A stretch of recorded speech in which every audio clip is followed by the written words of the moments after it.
Bienvenue dans cette vidéo qui vous présentera le personnage de Chronomancien dans le jeu Martian Cove, l'abbé des marchands.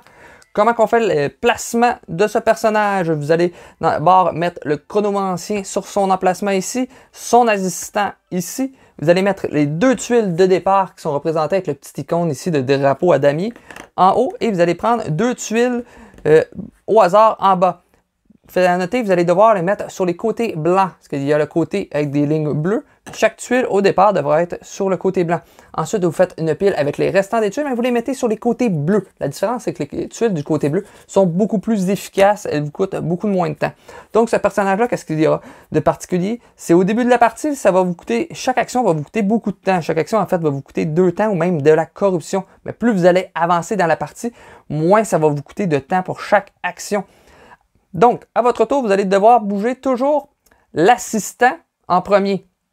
Ensuite, vous allez pouvoir rebouger l'assistant si vous voulez, mais le chronomancien ne doit jamais dépasser l'assistant.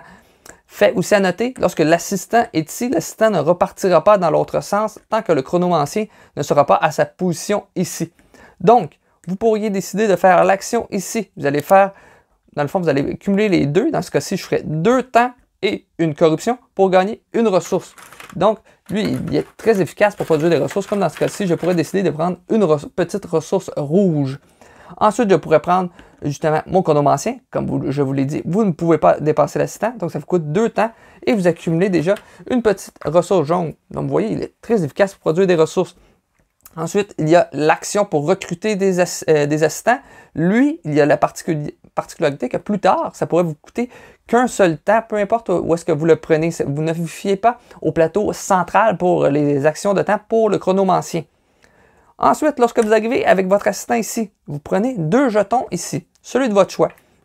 Comme vous pouvez vous en douter, lorsque nous allons arriver à la phase du sportsmanship, vous regardez les petits icônes qui sont là et vous allez marquer les points de victoire en fonction de ceux-ci. À quoi servent par contre ces petits jetons-là? Lorsque vous faites une action, comme si j'ai décidé de faire une action avec mon chronomancien ici, je peux dépenser ces jetons-là. Je pourrais dépenser un jeton temps.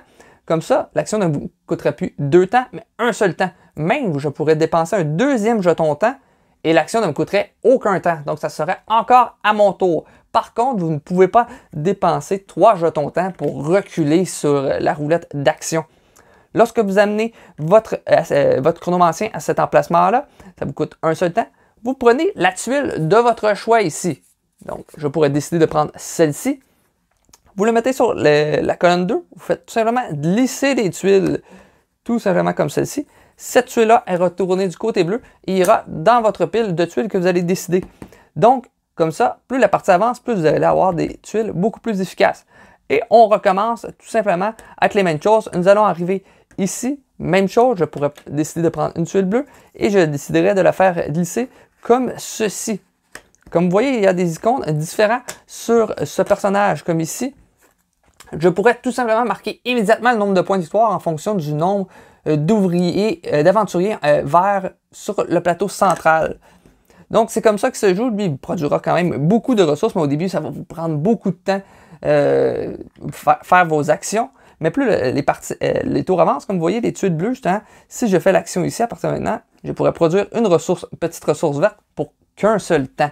Donc, il devient beaucoup efficace. Donc, c'est un aspect qui est très le fun. Et la manière de gérer nos petits jetons temps est fort intéressante. Aussi, on peut décider, je vais décider de les accumuler un peu. Comme ça, à la fin de la manche qui approche, je pourrais décider d'accumuler de points et ensuite tout dépenser dans les prochains tours. Un aspect très intéressant.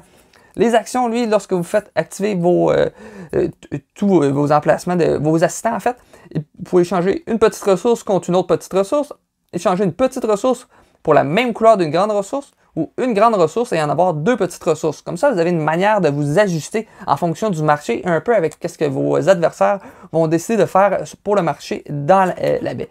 Donc, c'est un personnage qui se joue très bien, très le fun. Je considère même que c'est un de mes favoris. Donc, c'était le Chronomancien. Si vous avez aimé la vidéo, mettez un petit pouce en l'air, abonnez-vous à la chaîne, sinon on se retrouve dans une prochaine vidéo. Ciao!